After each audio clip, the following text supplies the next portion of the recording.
Só 10 dias. Faltam só 10 dias para a gente concluir o estudo das Escrituras. Olá, seja bem-vindo. Falta muito pouco. Me diz uma coisa, quem aí ama mais o pet do que os seres humanos? Deixa eu ver, levanta a mão. Quase todo mundo. A imensa maioria, eu diria. Então, se você levantou a mão, fica por aqui que já vamos conversar sobre este assunto, porque primeiro vamos iniciar os estudos com o livro de Salmos. Os 5 últimos salmos começam todos eles com aleluia. No último Salmos, que é o 150, nós iremos falar mais sobre este termo aleluia. Hoje vamos focar no Salmos 148, que começa com aleluia. É um salmo convidando toda a criação a louvar ao Senhor. Louvai ao Senhor dos altos dos céus até toda a terra. Então o salmista chama a todos os anjos, a criação inteira, para louvar ao Senhor. O sol, a lua, as estrelas, o firmamento, as águas, o salmista diz: todos louvem ao Senhor. Louvem o nome do Senhor porque Ele deu ordem e logo foram criados. Ou seja, apenas com um haja. Uma ordem do Senhor e tudo foi criado. Portanto, se não fosse a ordem dele, nós não existiríamos e nada do que há no mundo existiria. Então o salmista está dizendo nada mais justo do que louvar aquele que criou todas as coisas. Louvem ao Senhor. Hoje temos 2 livros novos para estudar. Em Jonas, vamos falar sobre o título deste vídeo, mas quero começar agora com o profeta que vem antes dele na Bíblia, Obadias. Obadias é o menor livro do Antigo Testamento. Pouco ou nada se sabe sobre o profeta Obadias. Tudo que se sabe é que ele era de Judá. É um profeta menor, estava no Reino do Sul. O livro de Obadias, apesar de falar inteiramente sobre o povo de Edom, não foi escrito para o povo de Edom, mas para o povo de Israel. É um livro para fortalecer a fé, trazer esperança ao povo de Deus. Vamos entender o contexto. Quem é Edom? Os edomitas são herdeiros de Esaú. Vamos voltar lá em Gênesis, na criação de tudo, e lembrar que Esaú era irmão gêmeo de Jacó. Jacó é representante líder do povo de Israel. Esaú é o líder, o representante do povo de Edom. Os edomitas são herdeiros de Esaú.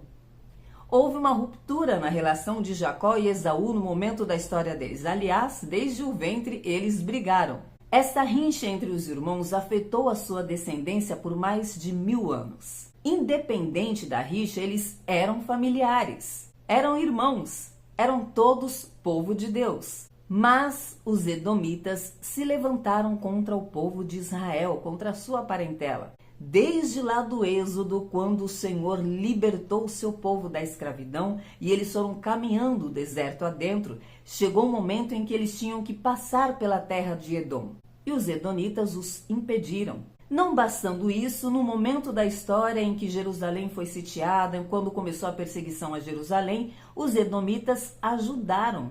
E debocharam e riram e se alegraram com a derrota dos seus irmãos. Deus deixou tudo anotado ali, tudo guardado, porque há uma característica em Deus. Você, por exemplo, se você castigar o seu filho, dar uma bronca no seu filho, você sabe por que ele mereceu aquela bronca e vai lá e o repreende. Mas se alguém vai lá e repreende o seu filho com mais rigor e tira vantagem disso, zomba disso, como você se sentiria? É assim que Deus se sente. Ele sabe por que está castigando o seu povo. E ele faz isso em amor, apesar de todo rigor. E nós vemos isso quando Deus traz o equilíbrio. Toda a justiça de Deus vem seguido de uma promessa e o cumprimento dessa promessa de restauração. Então, quando um inimigo se levanta para perseguir o povo de Deus, ainda que tenha sido por ordem de Deus, e esse inimigo aproveita e zomba e pesa a mão, ele sofre as consequências. É o que está acontecendo com o povo de Edom. Então o recado de Obadias vai para o povo de Edom, dizendo que eles sofrerão a consequência, mas ele está se direcionando ao povo de Israel, dizendo que Deus vai libertá-los, vai honrá-los, justificá-los. O julgamento de Deus nunca é sua palavra final. Veja que Obadias vem na sequência depois de Joel e Amós. Ambos os livros vêm falando de uma restauração, de um renovo, de uma promessa que o Senhor irá cumprir para o seu povo. Joel fala de um ato de salvação. Amós fala do trono de Davi sendo restaurado, tirando toda a rachadura. E Obadias vem falando desta restauração do povo de Deus. O Senhor diz que a casa de Jacó será como fogo e a de José será como labareda, e Esaú, a casa de Esaú, no caso os edomitas, serão como palha e serão devorados pelo povo de Israel. Os vencedores, o povo de Deus, subirão no Monte Sião. E por que ele está falando isso? Deus está fazendo uma comparação com o povo de Edom, que se sentiam soberbos porque estavam em lugares altos. Literalmente, a habitação deles eram em montanhas, como esta imagem que você está vendo aí. Então eles se sentiam muito seguros, inatingíveis, e também levaram isso para o coração. O coração deles estava tão soberbo, tão altivo quanto a moradia deles. Deus então usa este exemplo para dizer que os vencedores, o seu povo, subirão no Monte Sião para julgar o monte de Esaú, e o reino será do Senhor. É assim que encerra-se o livro de Obadias. E agora sim, vamos ao livro do profeta Jonas. Jonas era um hebreu, ou seja, fazia parte do povo de Deus. Jonas está profetizando no momento em que o rei Jeroboão II está sentado no trono como o rei de Israel. O Senhor então dá uma ordem a Jonas, ele tem que ir à cidade de Nínive. Jonas tinha que levar uma mensagem de arrependimento ao povo de Nínive. Quem era o povo de Nínive? Nínive era a capital da Assíria, povo que perseguia o povo de Deus. Sempre houve rixa entre eles, então Jonas não queria ir até Nínive levar uma mensagem de arrependimento. Mas Jonas era um profeta, estava a serviço do Senhor. No entanto, ele fugiu da ordem do Senhor. Ele pegou um navio e vazou para Tarsis. Pagou a passagem, entrou no navio, de repente, uma tempestade toma conta do mar. Deus enviou a tempestade para punir Jonas, que estava se rebelando contra Deus. Então um alvoroço acontece no barco, toda a tripulação entra em desespero, começam a lançar as coisas fora do barco para ver se aliviava a carga. E quando chegaram no porão do navio, eis que o capitão vê Jonas dormindo, bem belo e folgado, dormindo aqui, ó. Todos os outros tripulantes estavam orando, cada um pedindo ao seu Deus. Era um povo pagão, então cada um clamava para o Deus em quem eles criam. O capitão perguntou o que Jonas estava fazendo ali e pediu que ele clamasse ao Deus dele. Resumindo a história, lançaram sorte para saber o que estava acontecendo e a sorte caiu em Jonas. O capitão pediu que ele se explicasse. Jonas então confessou que a tempestade era por causa dele e mandou que o lançassem ao mar. Mas esses homens temeram ao Deus de Jonas, porque Jonas disse que sabia que a tempestade era em razão dele, porque o Deus que ele servia era o dono do mar e da terra. O mar obedecia às ordens dele. Esse povo, claro, temeu a esse Deus todo-poderoso. Tentaram não ter que lançar Jonas ao mar, tentaram remar até a terra, mas o vento aumentava mais e mais, a tempestade ficava mais e mais agressiva. Então eles clamaram a Deus, pediram que Deus não cobrasse deles o sangue de um inocente, e o lançaram no mar. Logo, a tempestade se acalmou e o povo seguiu adiante. Jonas, no entanto, ficou no mar e Deus enviou um grande peixe para engolir Jonas. Em nenhum momento está dizendo que é uma baleia ou dando qualquer outro nome. Simplesmente diz que é um grande peixe capaz de engolir um homem inteiro. E a oração que Jonas faz é muito semelhante a uma oração que Davi fez no Salmos 42. Jonas descreve o que ele viveu naquele mar durante o tempo em que ele ficou ali, durante o momento que ele foi lançado ao mar e enquanto estava dentro do peixe. Ele fala das ondas que passaram por cima dele, de quase ter se afogado, de algas marinhas que cobriram a cabeça dele. Então ele descreve uma cena bem aterrorizante.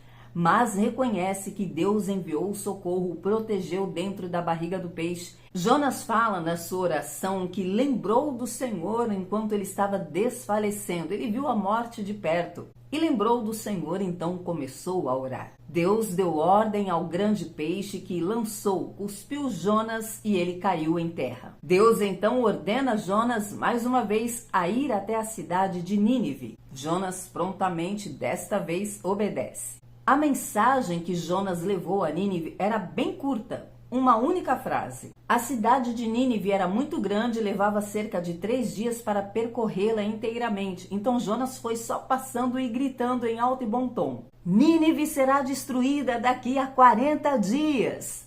Esta era toda a mensagem de Jonas. Com apenas esta mensagem, o povo de Nínive se arrependeu de seus pecados. O objetivo de Deus era que aquele povo se arrependesse. Lembre-se que esse povo era um povo pagão. Eram os gentios, inimigos do povo de Deus. Mas Deus quis levar salvação para este povo, quis levá-los ao arrependimento. Uma decisão que só cabia a Deus. O papel de Jonas era cumprir a ordem de Deus. O povo se arrependeu, fez jejum, vestiu pano de saco, ofereceram sacrifícios a Deus. O rei de Nínive também retirou as vestes reais e se vestiu de saco. Então Deus voltou atrás da sentença que ele tinha lançado contra Nínive, que era de uma destruição dentro de 40 dias. Jonas, profeta do Senhor, no lugar de se alegrar por ver um povo arrependido e logo transformado, resgatado por Deus, ele se irou contra Deus. Sim, meus amigos, um profeta ficou revoltado porque um grande número de pessoas se arrependeu e correu para a presença do Senhor. O texto diz que ele ficou extremamente revoltado e furioso, contrariado. Então Jonas revela o motivo de ele não querer ir a Nínive.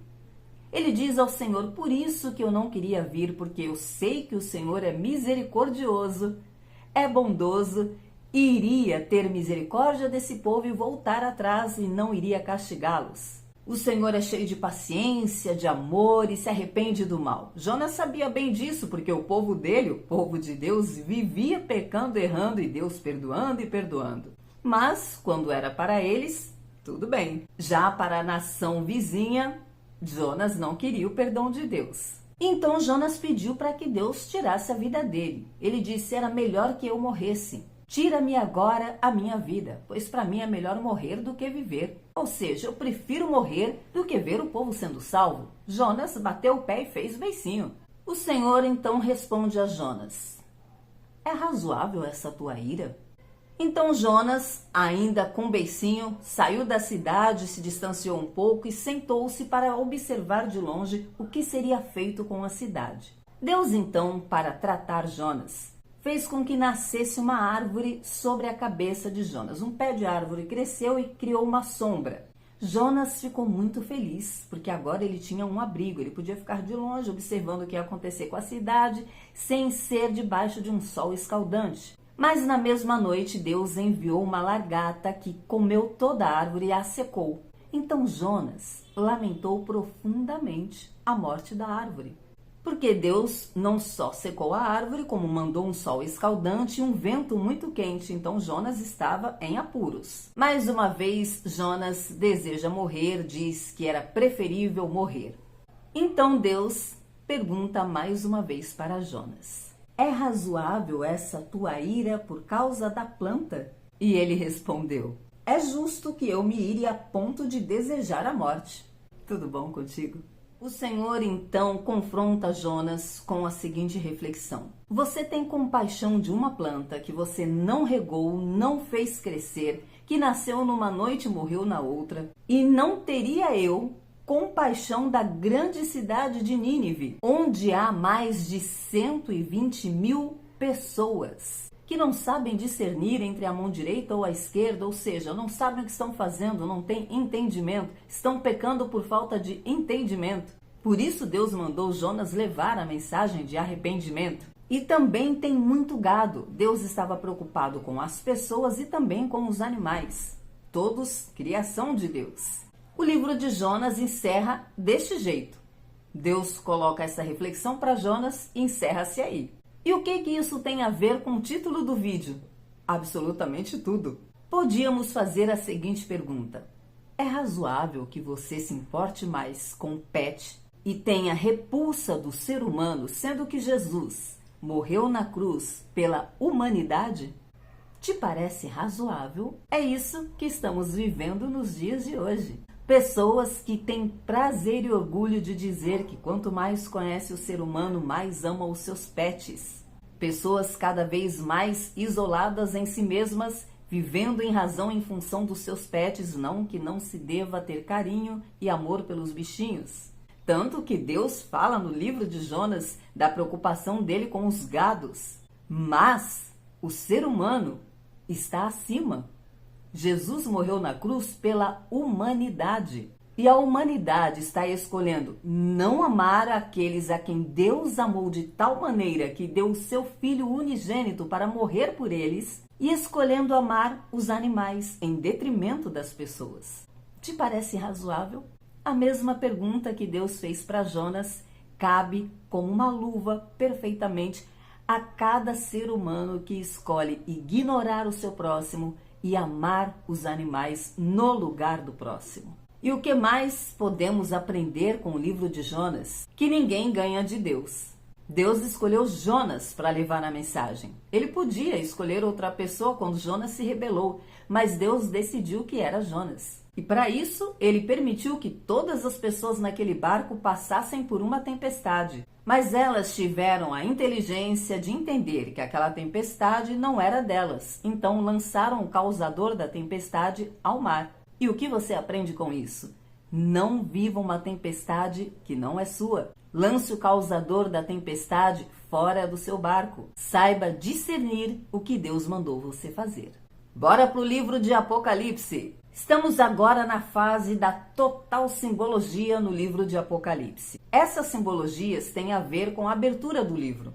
Lá no início, quando o livro foi aberto, o único que podia abrir o livro era o Cordeiro de Deus. Neste livro estavam todas essas simbologias que agora João está explicando. É no texto de hoje que tem o tal 666, a marca da besta. Fala da besta, da marca, mas é claro que nós não vamos aqui nos ater a isso, mesmo porque não nos levará a lugar algum. Como dissemos, é tudo uma simbologia. Mas para dar uma clareada na sua mente, tudo isso, absolutamente tudo, está no livro do profeta Daniel. Essas bestas, tanto a primeira besta como a segunda que está no texto de hoje, têm referência com as grandes nações. De novo, lembre-se que João estava escrevendo para as igrejas que viveram lá aquele momento e não só para os tempos futuros, não só para nós agora, mas também para as igrejas que viveram lá atrás. E esse povo viveu a realidade de ver grandes nações, como a Babilônia, Pérsia, Grécia e no tempo que João escreveu, Roma. Todas essas grandes nações eram grandes impérios, cujos líderes eram como as bestas, tal qual Nabucodonosor se tornou uma besta lá no livro de Daniel. Literalmente uma besta, ele virou um animal. E tudo isso é uma simbologia que apontava para o Apocalipse. No texto de hoje fala sobre poder político, sobre poder comercial. Tudo aponta, tudo está em volta de um tempo onde a igreja sofrerá perseguições. A igreja vai ser coagida, vai ser levada a se render, a adorar outros deuses, como foi no tempo de Daniel. Como seus amigos foram forçados a ter que se dobrar diante de deuses e, ao rejeitarem, foram lançados na fornalha de fogo. Sobre a marca que vai ser colocada na testa, é uma referência do que acontecia já em Israel. É uma referência clara do Shema. No Antigo Testamento você vê que os homens levavam uns rolinhos na testa com os escritos de Deus. Eles tinham as leis presas à roupa, à testa, eram marcados para serem separados. Então pode ser uma marca na pele como pode ser uma marca simbólica. Uma marca no sentido de vocês vão ter que se render. E quanto aos números, 666, João era conhecedor da língua hebraica, que era representada por números. Cada número representava uma letra. E alguns dos reis, como César, tinham o número 6. Mas era tudo uma simbologia, uma forma de fazer entender-se. Não está sendo dito quem é o anticristo, César, fulano, Beltrano. Não cabe aqui especulações, muito menos sair por aí dizendo que vamos receber um chip, uma marca, e aí a gente vai ser controlado por esse chip. Tudo isso é alegoria, fantasia do homem. O que o cristão precisa se ater em todas essas simbologias do Apocalipse é que Deus está alertando a sua igreja sobre o que o espera, sobre as perseguições, que isso não mudou, que vem desde lá de trás e vai só avançar e piorar. Nesse texto está se falando muito sobre os falsos profetas, os falsos mestres, que hoje estão bem presentes. E este é o caminho, desenhar das coisas para tudo isso que está no Apocalipse acontecer. Porém, lembre-se que para o povo de Deus há uma esperança. Jesus voltará e a igreja do Senhor será arrebatada, protegida, guardada. Ele virá e trará consigo a sua recompensa. Ele vai levar o despojo, o espólio. Você não vai precisar passar por tudo isso. Não tema, o amor lança fora todo medo. Ao invés de temer, anseie pela vinda do Senhor Jesus. Grite, Maranata, ora vem, Senhor Jesus. E se ele não vier até amanhã, eu te espero aqui. Até lá!